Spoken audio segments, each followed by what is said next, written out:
Hello hello hello. तो कैसे हैं आप लोग? तो वेलकम टू ऑल। ये क्लास 12 एनसीईआरटी की चटनी का पार्ट 2 है, ह्यूमन हेल्थ एंड डिजीज का। और मेरा चश्मा वहाँ है, बिना चश्मा के हमको दिखता है, तो sorry for the inconvenience. Start करते हैं। तो अगला जो हम लोग बीमारी पढ़ने जा रहे हैं, इस बीमारी का नाम है एस्केरियासिस। क्या नाम है? एस्केरियासिस। एस्केरियासिस जिस पैथोजेन के कारण होता है उसका नाम है एस्केरिस। ओके, एस्केरियासिस है और बीमारी जिससे होता है वो एस्केरिस। ये एक कॉमन राउंड वॉर्म के कारण होता है। किसके कारण होता है? Round warm. ठीक है, गोल कलर का कीड़ा जैसा होता है, तब जोक जैसा होता है राउंड। इसके क्या क्या सिम्टम है? तो सबसे पहले बात, आपको फीवर आएगा, बुखार आएगा, आपका ना मसल्स बहुत ज़्यादा पेन करेगा। तो अगला क्या होगा? Muscular pain. उसके बाद आपके में खून की कमी हो जाएगी, तो अनीमिया। ठीक है, उसके बाद इंटरनल ब्लीडिंग। इंटरनल ब्लीडिंग मतलब अंदर ही अंदर खून रिसने लगेगा। फिर इंटेस्टाइनल ब्लॉकेज। इंटेस्टाइनल ब्लॉकेज का मतलब जो आपका इंटेस्टाइन है हो सकता है वहाँ पे जो एस्क्रीटा है वो धीरे धीरे फंसने लगे, तो वो किसके कारण होता है? एस्केरियासिस। ठीक है, और इंपॉर्टेंट बात इसका समझते हैं। Egg of parasite are excreted with faeces of infected person. क्या है ना, अगर किसी भी पर्सन को एस्केरियासिस है तो जब वो सुबह सुबह सैनिटेशन के लिए जाएगा, मतलब एक्सक्रीशन के लिए जाएगा, तो उसका जो फीसेस है, एक्सक्रीटा है, तो उसमें इस एस्केरियासिस वॉर्म का, इस राउंड वॉर्म का क्या आएगा? छोटा छोटा अंडा आ जाएगा, एग्स। ठीक है, पैरासाइट का वही कहना है। ये भी कॉन्टामिनेटेड पानी और खाना से फैलता है, मतलब खाना और पानी से फैलता है, इसीलिए साफ सफाई रखना बहुत जरूरी होता है। इधर अगला एक जो बीमारी पड़ेगी वो है एलिफेंटाइटिस या फिर फिलारियासिस। क्या नाम है? फिलारियासिस या फिर एलिफेंटाइटिस। एलिफेंटाइटिस का मतलब वो होता है ना, किसी किसी को देखते हैं जब पैर बहुत ज़्यादा मोटा हो जाता है, मतलब लोअर लिम्स में ही दर्द होता है। एक मिनट रुकिए।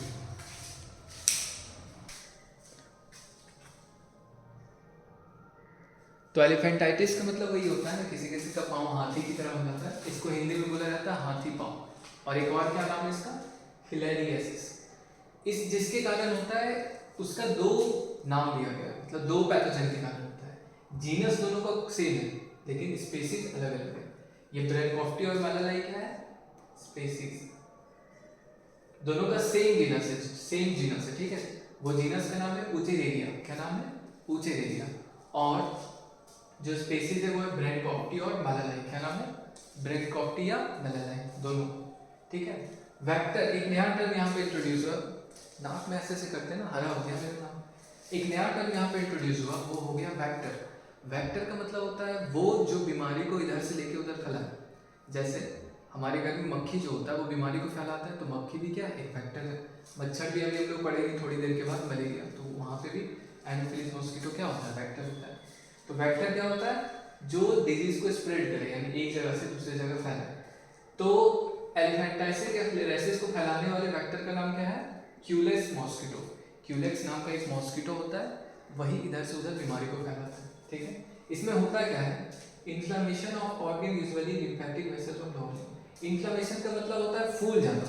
इन्फ्लेमेशन का मतलब क्या होता है? फूल जाना। इसमें जो लोअर लिम्स होता है ना, लिम्फेटिक वेसल्स होता है हमारे अंदर, तो लिम्फेटिक वेसल्स के अंदर ब्लॉकेज आ जाता है, पानी फ्लूइड इस वजह से बढ़ जाता है, जिसके कारण पैर फूल जाता है।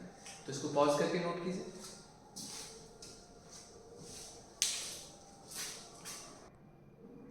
तो आगे कंटिन्यू करते हैं। तो अगला बीमारी है, उस बीमारी का नाम है मलेरिया। ठीक है, तो मलेरिया जिस पैथोजन से फैलता है वो एक टीनी मतलब छोटा, एक छोटा प्रोटोजोन होता है जिसका नाम होता है प्लाज्मोडियम। ठीक है, प्लाज्मोडियम जो है ना वो एक जीनस है, तो एक जीनस का अलग अलग स्पीसीज हो सकता है। तो क्या क्या नाम होगा प्लाज्मोडियम के साथ? वाइवेक्स, तो plasmodium vivax, plasmodium malariae, plasmodium falciparum. तो ये इसका तीन तरह का, थ्री डिफरेंट स्पीसीज। कितना? तीन। नाम याद रखिएगा, वाइवेक्स, मलाराई, फैल्सिफेरम। एनसीईआरटी में लिखा गया है जो फैल्सिफेरम होता है वो मोस्ट डेंजरस होता है। ठीक है, और लिखा हुआ है मैलिग्नेंट मलेरिया। मैलिग्नेंट का मतलब ऑलमोस्ट लीथल ही होता है, मतलब काफ़ी लीथल, मतलब ये अगर हो गया ना तो मरने का चांसेस काफ़ी ज़्यादा बढ़ जाता है। तो मोस्ट डेंजरस और मैलिग्नेंट मलेरिया। वेक्टर, वेक्टर बताए थे अभी। वेक्टर क्या होता है? जो एक जगह से दूसरी जगह बीमारी को ले जाए। तो मॉस्किटो के केस, मतलब मलेरिया के केस में एक मॉस्किटो होती है, फीमेल मॉस्किटो, जिसका नाम होता है एनोफिलीज। तो क्या होगा? Female anopheles mosquito. जो प्लाज्मोडियम है उसका 2 होस्ट होता है। होस्ट का मतलब होता है किसके ऊपर वो जाकर के रह सकता है। प्लाज्मोडियम किस किस के ऊपर रह सकता है? तो प्लाज्मोडियम ह्यूमंस के ऊपर रह सकता है और फीमेल एनोफिलीज मॉस्किटो के अंदर रह सकता है। खत्म नहीं हुआ है, इसके बाद अभी बताएंगे खूबसूरत सा मलेरिया साइकिल। तो उसके लिए पूरा बोर्ड का प्लेस चाहिए, इसलिए अभी नहीं लिखा है, तो इसको पॉज करके नोट कीजिए।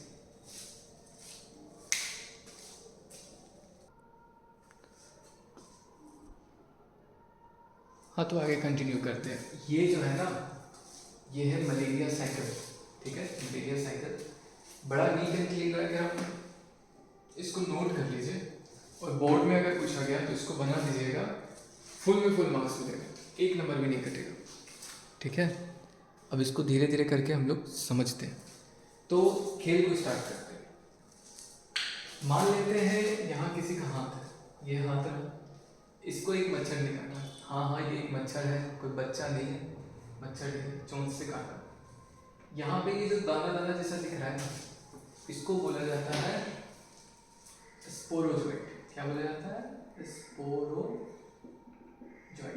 ठीक है? स्पोरोजोइट बोला गया। Mosquito bite other human and inject sporozoite in blood. कह रहा है मॉस्किटो के सलाइवरी ग्लैंड में, माउथ में ग्लैंड होता है ना सलाइवरी, वहाँ पे स्पोरोजोइट होता है जो कि इन्फेक्टिव स्टेज होता है। वो कभी भी किसी भी ह्यूमंस को काटेगा तो स्पोरोजोइट को उसके ब्लड में डाल देता है, ठीक है? कहाँ पे डाल देता है? ब्लड, ठीक। अब वो ब्लड से तैरते तैरते ब्लड सर्कुलेशन के कारण कहाँ पहुँच जाता है? लीवर में, ठीक है? Sporozoite reaches liver through blood, blood के थ्रू कहाँ पहुँच गया? लीवर में। अब आगे क्या होगा? Sporozoite reproduce asexually in liver cell and after bursting is enters into blood. होता ये है कि जब लीवर में पहुंच जाता है ना स्पोरोजोइट, तो वहां पे वो रिप्रोडक्शन का एसेक्सुअल साइकिल करता है। कौन सा साइकिल करता है? एसेक्सुअल साइकिल करता है। उसके बाद वो ब्रस्ट कर देता है, किसको? लीवर का सेल को, लीवर का सेल को ब्रस्ट यानी फाड़ देगा और उसके बाद कहाँ आ जाएगा? ब्लड में आ जाएगा। उसके आगे क्या होता है? Sporozoite attack red blood cell. किसको अटैक करेगा? आरबीसी को। एंड रिप्रोड्यूस एसेक्सुअली, और आरबीसी के अंदर भी कैसा रिप्रोड्यूस करेगा? एसेक्सुअली। यहाँ भी एसेक्सुअल किया, यहाँ भी एसेक्सुअल किया। And after bursting it cause cycle of fever. होता ये है कि आरबीसी में जाके रिप्रोड्यूस करता है, उसके बाद उसको फाड़ देता है, उसके बाद एक फाड़ने के कारण एक केमिकल रिलीज होता है जिसका नाम है हेमोजोइन। अभी बताएंगे थोड़ा आगे। उसके कारण क्या होता है ना, बुखार आना स्टार्ट हो जाता है। अब देखो, आरबीसी को भी फाड़ दिया और एसेक्सुअल साइकिल यहाँ पे हुआ। After bursting infect other RBC, एक आरबीसी को फाड़ा, ठीक है? उसके बाद फिर नेक्स्ट आरबीसी को फाड़ के उसके अंदर घुस जाता है। उसके बाद क्या होता है? आरबीसी के अंदर ही गैमेटोसाइट डेवलप्स अंडर आरबीसी, यानी आरबीसी के अंदर ही क्या होता है? गैमेटोसाइट का डेवलपमेंट हो जाता है। मेल गैमेटोसाइट को ऐसे दिखाते हैं और फीमेल गैमेटोसाइट को ऐसे दिखाते हैं। तो मेल गैमेटोसाइट अलग हो गया, फीमेल अलग हो गया। उसके बाद क्या हुआ? फिर से कोई दूसरा मच्छर आया। इस मच्छर का नाम रख देते हैं 1 और इस आदमी का नाम भी रख देते हैं 1, और इस मच्छर का नाम रख देते हैं 2 और इस आदमी का नाम क्या रख देते हैं 2। तो देखो यहाँ पे रेड ब्लड सेल होगा, ह्यूमंस के अंदर खून होगा तो खून में आरबीसी होगा। अब दूसरा मच्छर जब उसको खींचेगा तो क्या खींच लेगा? गैमेटोसाइट स्टेज को खींच लेगा, यानी उसका मेल और फीमेल का गैमेट को खींच लेगा। Female mosquito takes up gametocyte. क्या किया? अपने साथ गैमेटोसाइट। ऑब्वियसली ये कौन है? Female anopheles mosquito. अभी बताया कि मलेरिया को फैलाती कौन है? कौन काट के एक जगह से दूसरा जगह ले जाता है? तो फीमेल एनोफिलीज मॉस्किटो। ये पकड़ के ले गई विथ ब्लड भी, मतलब वो खून को पीने के लिए आई थी, लेकिन गलती से क्या ले गई अपने साथ? गैमेटोसाइट ले गई। Gamete fertilisation and development takes inside mosquito gamete. Gamete है तो गैमेट का तो फर्टिलाइजेशन होगा, आपस में मिलेगा। तो ये कहाँ पे मिलता है? गैमेट मिलता है और गैमेट से धीरे धीरे नेक्स्ट स्टेज बढ़ता जाता है, यानी कि सेक्सुअल साइकिल। कौन साइकिल? Sexual cycle. ए सेक्सुअल साइकिल कहाँ का हुआ? लीवर में हुआ और आरबीसी के अंदर हुआ। लेकिन मॉस्किटो के पेट में यानी गट में कौन सा साइकिल होता है? Sexual cycle. वहां पे गैमेट आपस में फ्यूज भी करता है और उसका डेवलपमेंट भी होता है। कहाँ पे होगा? इनसाइड मॉस्किटो गट, यानी उसके पेट में। अब धीरे धीरे पेट में जैसे हो जाएगा, उसके बाद जाइगोट बनेगा, जाइगोट बनने के बाद आगे डेवलपमेंट होगा। मैच्योर इन्फेक्टिव स्टेज स्पोरोजोइट, यानी कि जब वो पैरासाइट बड़ा हो जाएगा, कौन, प्लाज्मोडियम, तो अब वो मैच्योर हो गया, अब वो दूसरे को भी बीमार कर सकता है, अब वो काम करने लायक हो गया, गैमेट रहेगा तब काम करने लायक नहीं होगा। तो वही लिखा हुआ mature infective stage sporozoite escape from blood and migrate to sledging. क्या होता है ना, गैमेट फ्यूज होने के बाद स्पोरोजोइट बन जाता है, वही इन्फेक्टिव स्टेज है। डायरेक्ट सवाल आएगा इन्फेक्टिव स्टेज कौन है, इन्फेक्टिव स्टेज मतलब कौन बीमारी काउज करता है, कौन काउज करता है, स्पोरोजोइट। तो स्पोरोजोइट उसके पेट में, फिर पेट से बाहर निकल जाता है और चलते चलते चलते चलते कहाँ आ जाएगा, स्लेवरी ग्लैंड। किसका, मेरा, ह्यूमंस का नहीं, किसका, मॉस्किटो का। कौन सा मॉस्किटो, फीमेल एनोफिलिस मॉस्किटो। अब ये जो फीमेल एनोफिलिस मॉस्किटो है, मान लो किसी और ह्यूमंस को काटी, फिर से वही साइकिल चलेगा, जैसे काटेगी फिर से क्या डाल देगी, जैसे काटी मुंह से क्या डाल दी, स्लेवरी ग्लैंड से स्पोरोजोइट, फिर से ये सेम साइकिल चलेगा। सो सिंपल, सो क्यूट, ठीक है, लुकिंग लाइक अ वॉम। तो एक काम कीजिए, स्क्रीनशॉट लीजिए या फिर जो भी करना है नोट कर लीजिए।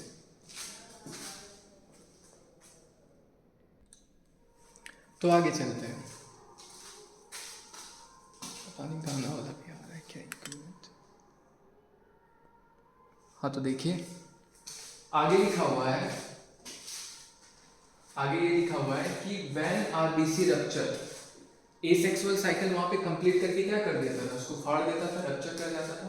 तो लिखा हुआ है when RBC rupture releases toxic substance called haemozoin. तो जब जब वो फटेगा ना तो हेमोजोइन नाम का एक सब्सटेंस उससे निकलेगा, किससे, आरबीसी से, जो कि बहुत ही ज़्यादा जहरीला होता है हमारे बॉडी के लिए, क्योंकि वो वेस्ट होता है। इसका डिटेल में पढ़ा है लेकिन अभी ऐसे ही सीखिए। जिसके कारण क्या होता है, ये एक टॉक्सिक होता है, ये जहरीला होता है, जिसके कारण क्या होता है, हम लोग को ठंड सा लगेगा, चिल, बुखार लगता है ना, मलेरिया में ठंड भी लगता है, और रेकरिंग फीवर 3 to 4 डेज, मतलब हर 3-4 दिन से जोरदार फीवर आता रहेगा, बुखार, ठीक है, 3-4 दिन। अब ये टॉपिक खत्म, मिलेंगे अगला जो टॉपिक है वो है इम्यूनिटी, ठीक है। इम्यूनिटी का मतलब क्या होता है, इम्यूनिटी क्या होता है, ये किसी भी ऑर्गेनिज्म का अपना एक क्षमता होता है। एबिलिटी का मतलब क्या होता है, क्षमता, जो वो डिजीज काउजिंग ऑर्गेनिज्म, यानी जो ऑर्गेनिज्म उसको बीमार कर रहा है उससे फाइट करना। डिजीज काउजिंग, मान लीजिए मलेरिया का बैक्टीरिया, मतलब मलेरिया का प्लाज्मोडियम आ गया, प्रोटोजोआ, अब मेरा शरीर उसको फाइट करके अगर हरा दिया तो हम बच जाएंगे, वरना फिर हमको मलेरिया हो जाएगा अगर नहीं हरा पाए, ठीक है। तो यही एक एबिलिटी होता है किसका, होस्ट का। होस्ट का मतलब जिसके ऊपर आएगा, ability of the host to fight the disease causing organism, ठीक। ये दो तरह का होता है इम्यूनिटी, एक होता है इननेट इम्यूनिटी, एक होता है एक्वायर्ड इम्यूनिटी। यहाँ पे जब हम आए थे पहली क्लास लिए थे तो स्टार्ट ही किए थे यही इम्यूनिटी टॉपिक से, ठीक है। तो रिकॉर्ड तो हम और आगे करना चाहते हैं लेकिन अभी इतना ही कर पाएंगे क्योंकि बैटरी लो हो गया, अब घर पे जाके चार्ज करेंगे तब ना, यस। तो इम्यूनिटी दो तरह का होता है, इननेट इम्यूनिटी और एक्वायर्ड। इननेट का मतलब फ्रॉम बर्थ, मतलब बचपन से रहेगा। नॉन स्पेसिफिक या जनरल, जैसे हम बात करते हैं अगर बाहर से हमको बैक्टीरिया इन्फेक्ट करने आ रहा है, या वायरस इन्फेक्ट करने आ रहा है, या प्रोटोजोआ, या कोई भी बीमारी अगर हमको इन्फेक्ट करने आ रहा है, तो स्किन मेरे लिए, सबके स्किन जो है, स्किन क्या करेगा, सबके लिए एक जैसा बिहेव करेगा।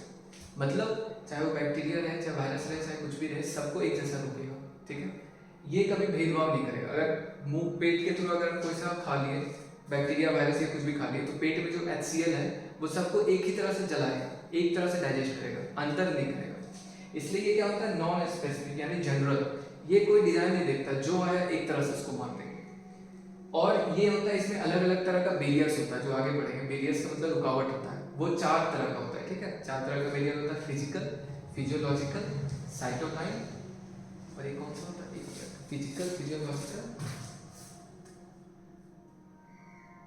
हाँ, फिजिकल, फिजियोलॉजिकल, साइटोकाइन, और एक सेलुलर बेरियर होता है, वो नेक्स्ट वाले एनसीईआरटी की चटनी में पढ़ेगा। एक्वायर्ड इम्यूनिटी, एक्वायर्ड का मतलब होता है कोई चीज़ को लेना। तो अगर हम बच्चे थे तो बच्चे से हमारे पास ये वाला था, अब हम जैसे जैसे बड़े हो गए, अलग अलग तरह का एक्सपीरियंसेस सीखे, उसी तरह से अलग अलग तरह का हमको वैक्सीनेशन किया गया, ये किया गया, अलग अलग तरह का बीमारी से लड़ते लड़ते हम लोग ये लाइफ में हम लोग धीरे धीरे इसको सीखते जाते हैं।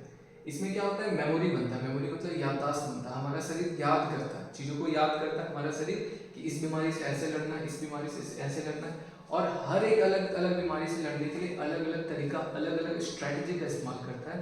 इसीलिए ये जो बीमारी होता है एक्वायर्ड इम्यूनिटी के स्पेसिफिक होता है। तो आज के क्लास को यहीं पे ख़त्म करते हैं। मस्त रहिए, हेल्दी रहिए और पॉजिटिवली एफर्ट मारते रहिए। Okay bye.